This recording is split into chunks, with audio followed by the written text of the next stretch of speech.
आज जो हम नया टॉपिक पढ़ने वाले हैं वो जो है हमारा कौन सा है, ऑक्सीलेटर के बारे में। ऑक्सीलेटर के बारे में हम पढ़ेंगे इस पूरे चैप्टर में। इससे पहले हमने पढ़ा था क्या, फीडबैक का ही यूज करके हम ऑक्सीलेटरी सर्किट बनाते हैं। तो इसी के बारे में हम इस पूरे चैप्टर में पढ़ेंगे। तो सबसे पहले आइए जानते हैं ऑक्सीलेटर होता क्या है। ऑक्सीलेटर देखिए, an oscillator is a waveform generator, यानी कि ये कौन सा है, वेवफॉर्म जनरेट करता है।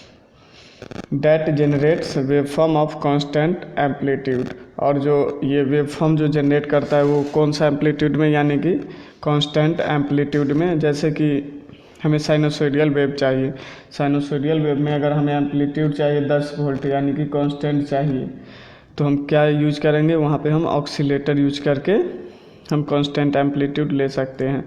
विच oscillates at constant desired frequency, यानी कि अगर हमें जैसे कि ब्रॉडकास्टिंग करना है, ब्रॉडकास्टिंग में क्या होता है, हाई फ्रीक्वेंसी का ज़रूरत होता है, तो हम किसकी हेल्प करेंगे, किसकी हेल्प से हम फ्रीक्वेंसी को इंक्रीज करेंगे, तो हम ऑक्सीलेटरी सर्किट को यूज करके हम फ्रीक्वेंसी को बढ़ा और घटा सकते हैं। जैसे कि आपका रेडियो में जो हम ब्रॉडकास्टिंग करते हैं उसका फ्रीक्वेंसी बहुत ही हाई मेगा हर्ट्ज़ में होता है। तो मेगा हर्ट्ज़ में हम फ्रीक्वेंसी कहाँ से जनरेट करेंगे, तो with the help of oscillator हम वहाँ पे फ्रीक्वेंसी को जनरेट करते हैं। जैसे कि हमारा पेंडुलम होता है, घड़ी का पेंडुलम होता है, कांस्टेंट आवर्तकाल, उसका जो टाइम पीरियड होता है वो कांस्टेंट होता है।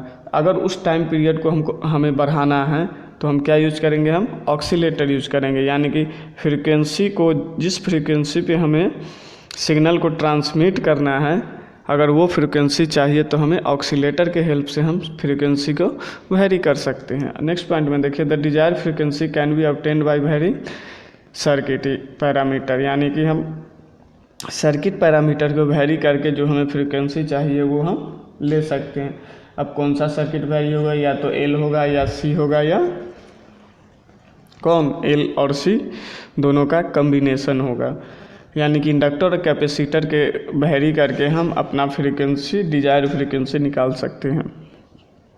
तीसरा पॉइंट है, if output waveform is sinusoidal in nature then that oscillator is called sinusoidal oscillator, यानी कि किसी भी आउटपुट वेवफॉर्म अगर साइनोसॉइडल में हो तो उसको कौन सा ऑक्सीलेटर बोलेंगे, उसको साइनोसॉइडल ऑक्सीलेटर बोलेंगे। अगर हमें आउटपुट जो वेवफॉर्म मिला है एज ए ट्रायंगुलर मिल रहा है तो उसको हम क्या बोलेंगे, triangular oscillator.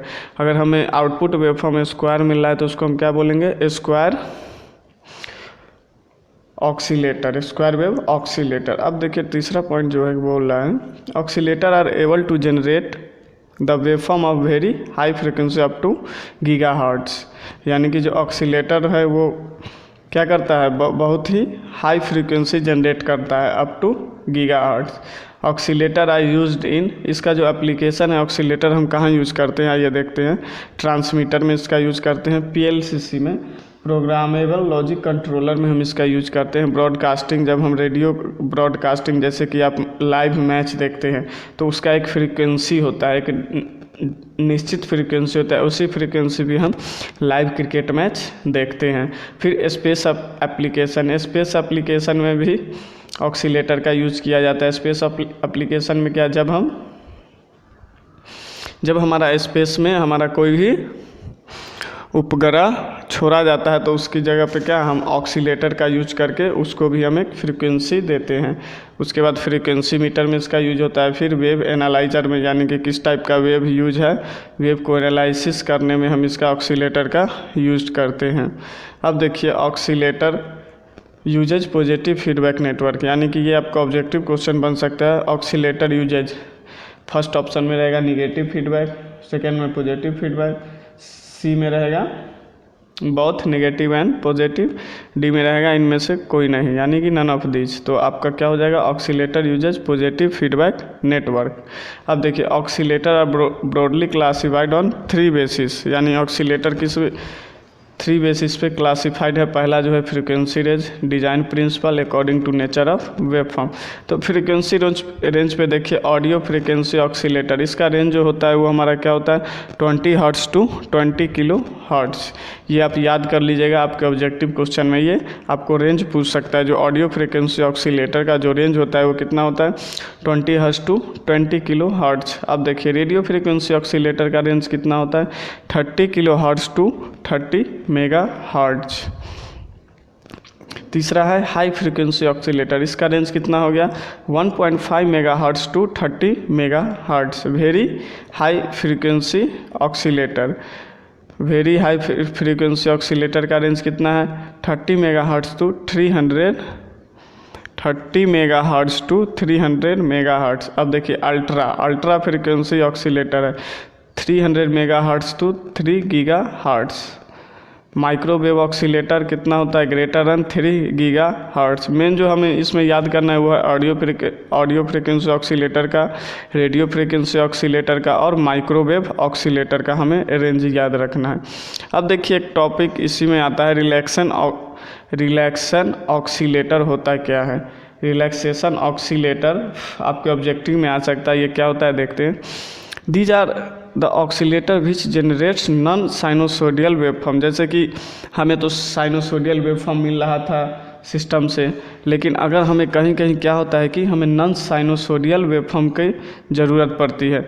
Non sinusoidal waveform कौन कौन सा हो सकता है देखिए, ट्रायंगुलर, सॉटूथ, स्क्वायर वेव, यानी कि ये सब जो भी वेवफॉर्म होता है इसको हम नॉन साइनोसोडियल वेवफॉर्म कहते हैं। अगर हमें नॉन साइनोसोडियल वेवफॉर्म चाहिए तो हम रिलैक्सेशन ऑक्सीलेटर का यूज करके हम नॉन साइनोसोडियल सिग्नल को ऑब्टेन कर सकते हैं।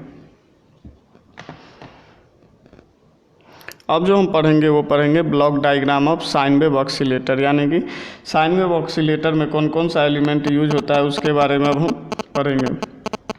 मेनली जो होता है हमारा an oscillator mainly contains 3 element, यानी कि ऑक्सीलेटर कितने एलिमेंट कंटेन करते हैं 3 एलिमेंट उसमें होते हैं। पहला तो होता है ऑक्सीलेटरी सर्किट, दूसरा होता है इंटरनल एम्पलीफायर, तीसरा होता है फीडबैक नेटवर्क। इसका देखिए ब्लॉक डायग्राम ऑफ ऑक्सीलेटर। सबसे पहले हमने ऑक्सीलेटरी सर्किट का यूज किया। ऑक्सीलेटरी सर्किट में कि क्या होगा पैरेलल कॉम्बिनेशन ऑफ कैपेसिटर और इंडक्टर का हम यूज करते हैं ऑक्सीलेटरी सर्किट में। उसके बाद एम्पलीफायर है, एम्पलीफायर क्या करेगा सिग्नल को एम्पलीफाई करेगा।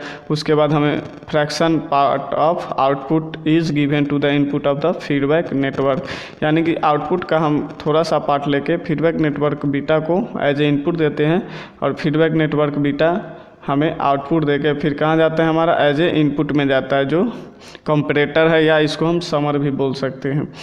आइए ईच ब्लॉक के बारे में हम पढ़ते हैं।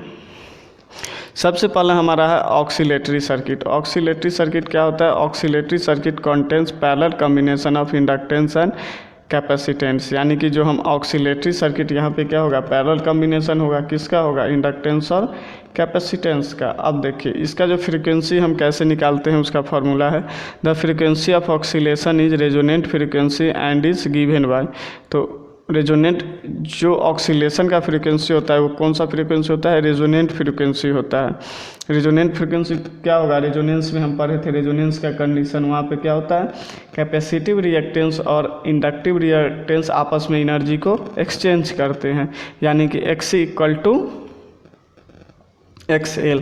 तो उस रेजोनेंट फ्रीक्वेंसी निकालने का हमने फार्मूला वहाँ पे पढ़ा था, तो क्या हो जाएगा 1/2π√LC हर्ट्ज। अब देखिए दूसरा जो हमारा था एम्पलीफायर, इंटरनल एम्पलीफायर के बारे में हमने फीडबैक में पढ़ लिया था, यानी कि ट्रांजिस्टर एम्पलीफाइज द सिग्नल, यानी ट्रांजिस्टर एम्पलीफायर क्या करता है सिग्नल को एम्पलीफाई करता है। एम्पलीफायर में हम क्या यूज करते हैं ट्रांजिस्टर का यूज करते हैं, मॉसफेट का भी हम यूज कर सकते हैं। अब देखिए नेक्स्ट पॉइंट में बोला है therefore amplitude of desire frequency signal increases. अगर हम यहाँ पे ट्रांजिस्टर को एज ए यूज करेंगे सिग्नल को एम्पलीफाई करने के, तो हमारा एम्पलीट्यूड क्या हो जाएगा इंक्रीज कर जाएगा, जिससे कि हमारा जो डिजायर फ्रीक्वेंसी है वो हमें मिल जाएगा। दूसरा जो है इंटरनल एम्पलीफायर में देखिए after a stage transistor saturates and signal attends constant amplitude, यानी कि कुछ स्टेज के बाद जो ट्रांजिस्टर क्या होता है, सेचुरेट हो जाता है। सेचुरेट हो जाने के बाद हमें क्या होता है, एक कांस्टेंट एम्पलीट्यूड का हमें सिग्नल मिल जाता है। तो with the help of amplifier हम क्या करते हैं, सिग्नल को एम्पलीफाई करते हैं। अब देखिए तीसरा जो हमारा है वो फीडबैक नेटवर्क बीटा के बारे में है। फीडबैक नेटवर्क बीटा क्या है, feedback network supply a part of output signal to the oscillatory circuit in proper phase, यानी कि फीडबैक नेटवर्क क्या करता है, और कुछ पार्ट आउटपुट से लेके